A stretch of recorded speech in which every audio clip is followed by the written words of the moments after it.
like this. Look at this. Ridiculous one-punch knockout power, too.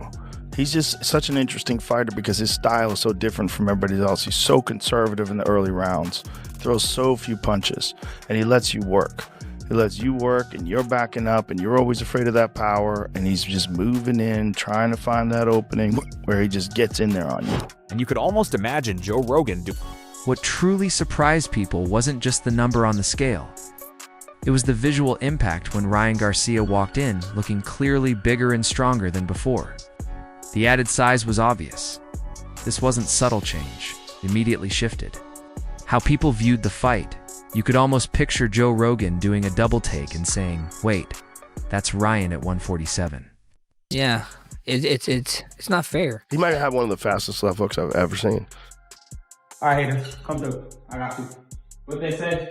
You ain't 157, blah, blah, blah, all that. Let's see. Oh, you right. I'm not 157. You're right. This wasn't the slim, flashy, lightweight frame fans we're used to seeing in highlight clips. This version looked like a full welterweight who had spent serious time building strength. It's not just working on speed and combinations. Both fighters made the WBC 14-day pre-wean limit, with Mario Barrios at 153 and Ryan Garcia at 154.2.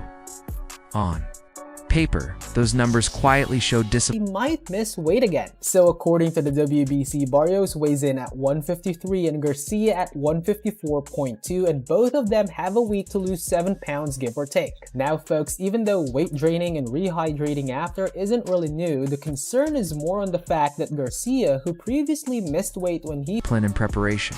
But visually, Ryan made the louder statement. He didn't look drained or exhausted. He looked solid through the shoulders and calm in his posture. That changes the entire feel of the matchup. When a fighter known for speed starts adding noticeable muscle, the main concern isn't just power, it's endurance, durability, and how that body reacts under pressure from a natural welterweight like Barrios.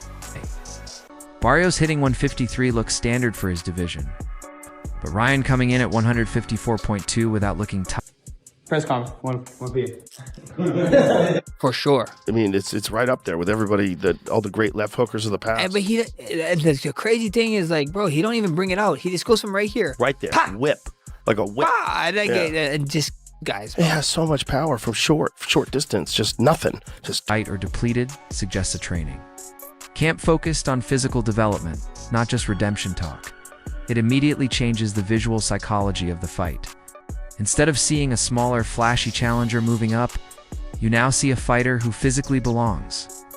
The big question is whether that extra muscle will enhance his aggression or slightly reduce his speed.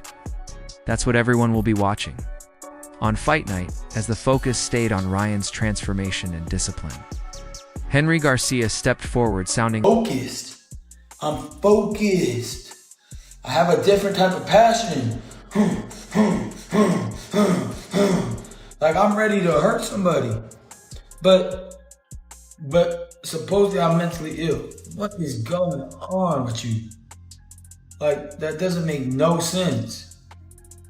Look at me, I'm talking clear, I'm happy. Shit, I decided to get some wine last night, a little bit, not even that much. less like a coach and more like a proud father witnessing growth. When Henry says, "This is the best I've ever seen him," that carries weight. He's watched Ryan evolve from a young social media star to a fighter navigating chaotic camps, and now to someone training with structure and purpose. When Denny described Ryan's condition as a work of art, it matched what everyone saw. This wasn't just lean conditioning, it looked carefully built.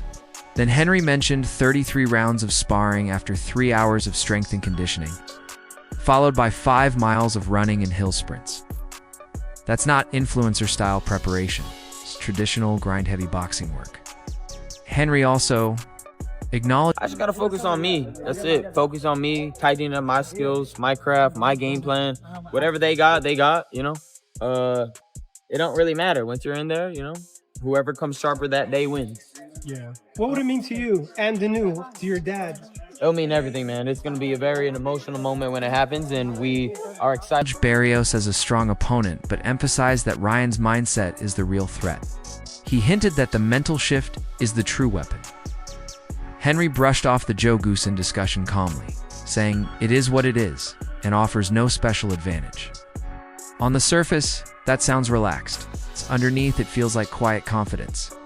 When he added that all random testing has been negative and they're ready whenever needed, that reflected full belief in the camp. Henry kept repeating that Ryan is 100% locked in mind, body, and soul. It sounded less like hype and more like a father publicly reinforcing focus, while Barrios prepared. Little break, but Ryan, went to go, eat and whatever. We come back to the gym, 33 rounds of boxing. 33. Then you think it's over? Mm-mm. He goes back home where his camp house is. I didn't go there. And he starts running 5 miles after that. And then he sprints up steadily as champion. Henry describes Ryan as powerful energy finally. Under control. Calm discipline versus emotional fire. That's a serious mix. When Mario Barrios spoke, his tone was completely different. He sounded composed, like someone already prepared for the chaos. He dismissed the press conference drama as noise unrelated to him. That's championship composure. He made it clear that Ryan can handle the showmanship, but he's focused on training. Regarding Joe Goosen, Barrios explained. And nothing Mario has or nothing that Joe can give him that's going to phase my son. I'm telling you, you're going to see it, okay? My son is not here to play. He takes pride in what he's doing, and he knows this is his title shot, the WBC, and it means a lot to him on this one because he's here. He's already has it in here, and he's got it in his heart. So when you have that, like I said, mind, body, and soul, 100%. Vision was already planned and had nothing to do with Ryan. That shut down any revenge storyline. He also emphasized that he's preparing for the best version of Ryan, not the unpredictable one. That's experience strategy. Barrios explained that when Ryan faces adversity, he doesn't always adjust the way he should, said he plans to. Exploit weaknesses, make Ryan uncomfortable, and test how much he truly wants to be in the fight. His goal isn't just to box, it's to push Ryan into difficult moments and see how he reacts. That's clear intention without emotional trash. Barrios isn't counting on distractions. He expects Ryan to show up fast, strong, and confident. But he identified a key tactical point: how Ryan handles pressure. When he says he wants to test his heart, you can sense the strategy. Pressure forward, force mistakes, and demand adjustments. Even when discussing the Rolly fight. That's, with this fight, I'm looking forward, or I'm looking, to go in there and, exploit, all of his weaknesses. And, that's definitely, one of the ones where I'm going to try to, take advantage of. I want to make him uncomfortable. I want to test, his heart. I want to really, test how bad, His tone isn't confused.